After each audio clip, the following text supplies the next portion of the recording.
Okay, so we have the camper here at the house. Now, some things you have to think about before trying to park it, where you're going to park it. My name is Janice Aldridge. Welcome to Ponderosa Pond. We're out in East Tennessee, and we're glad you're coming along for our little adventure. We hope you have as much fun as we do.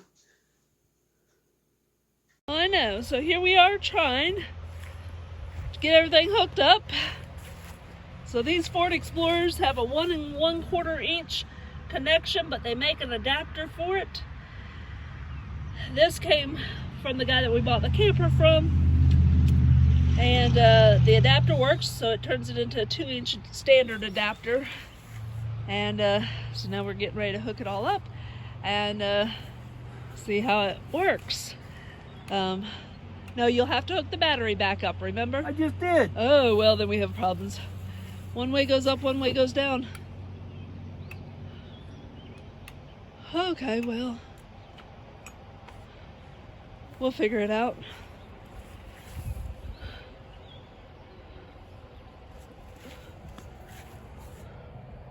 Well, we got the battery hooked back up, but we'll see what's going on here. Okay, so we have the camper here at the house. Now, some things you have to think about before trying to park it, where you're going to park it, is the length and where are your tires. These are not quite in the center of the trailer, but they are up far enough. Like some of the trailers, if they have tires further back, that won't work very well.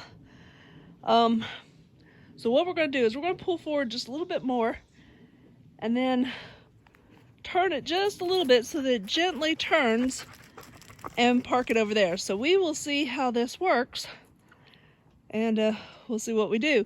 But these are things you need to consider if you are getting a camper, is where you're going to get it. Yeah, the towing, the parking, the being able to pull it, how much turning radius and things.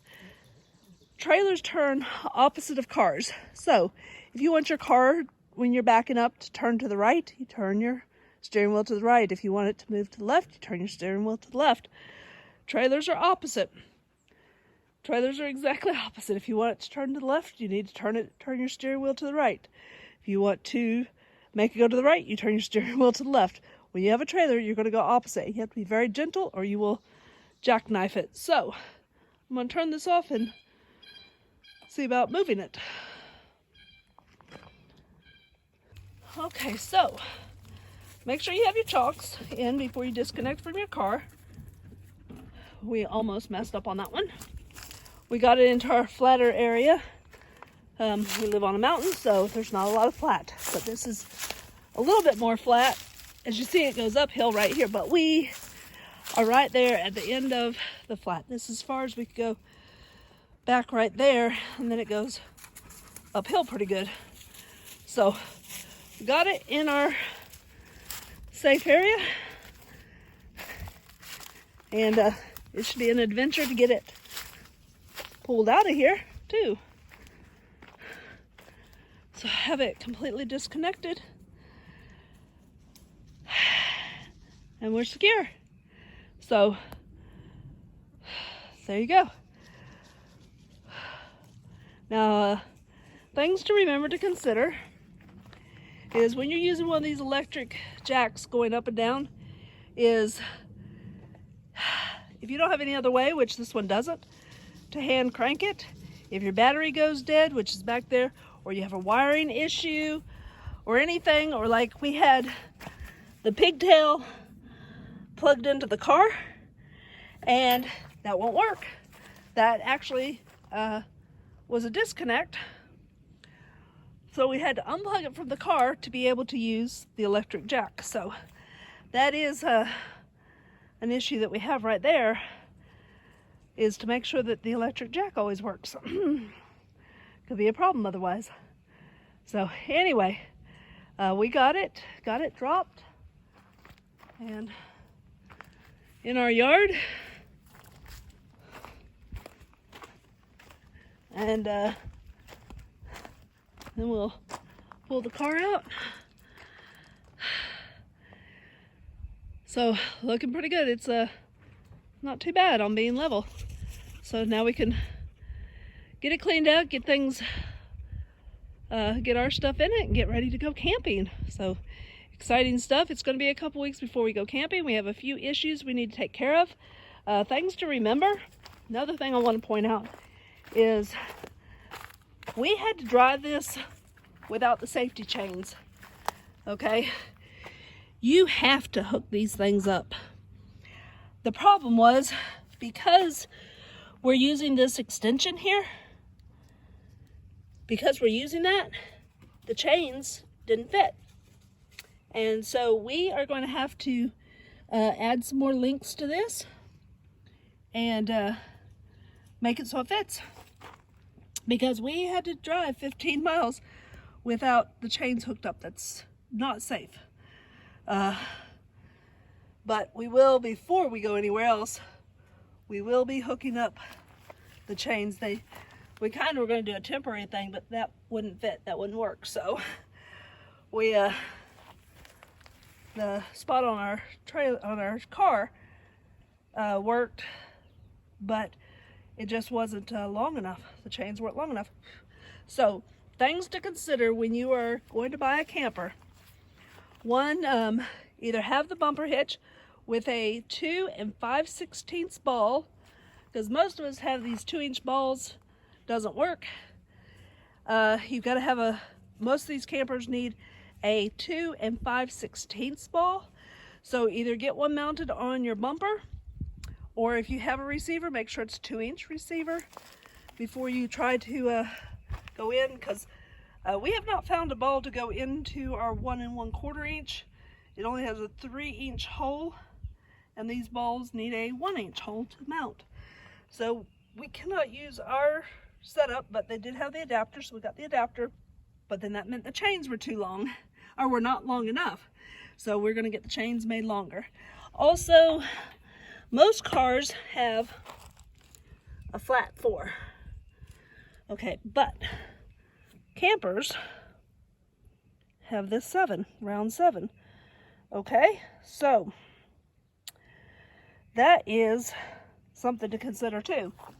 We did buy an adapter and it does work, but then again, not everything. Like if you actually do have a 7, the round 7 on your vehicle, then things like everything should work on it. But we have lights, and so we were able to get the lights going. That was good. And we will hook up sway bars also the next time we go to make our trip, the next trip. We have sway bars, we just did not get them hooked up, and that's why this contraption here is like it is.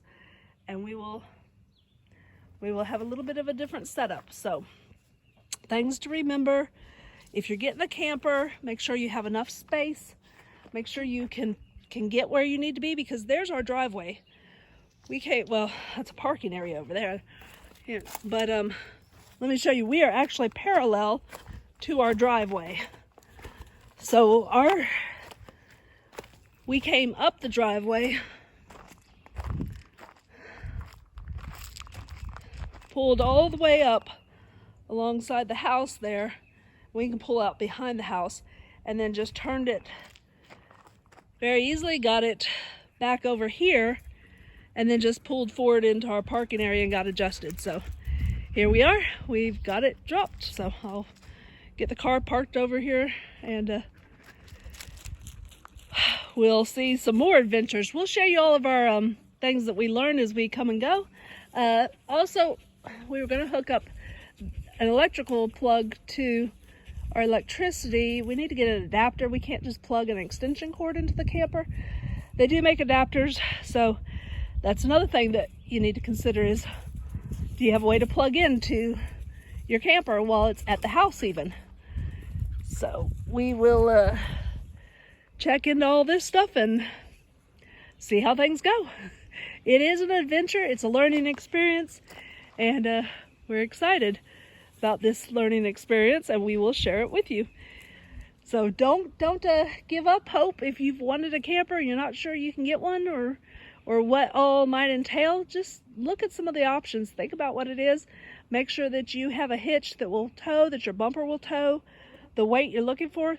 This camper is just under 3,000 pounds when it's empty, so we will not be hauling any water with it. Our hitch is actually rated for 3,500 pounds, so we're not maxed out, but we will not be like towing water or sewage or anything in it. We will make sure we dump before we leave a campground, and make sure we have no water whatsoever in it, and that will keep our weight down. So y'all have a wonderful, wonderful day. And hey, if you have been camping or have any ideas or any suggestions or anything you learned with a camper, please share it in the comments. Share it with all of us so we can learn as we go. We appreciate all the advice we can get with this. Y'all have a wonderful day. I'm Janice from Ponderosa Pond Homestead. Thank you for watching our video. We hope you enjoyed it as much as we enjoy living out here in East Tennessee. We live in the Smoky Mountains, and it's a beautiful area. We do most of our videos from our homestead, but we do occasionally just in the surrounding areas also. So if you would like to see more of these videos, then subscribe to our channel and ring that little notification bell. That way YouTube will let you know every time we upload a new video. We hope you enjoy them as much as we do. You all have a wonderful day.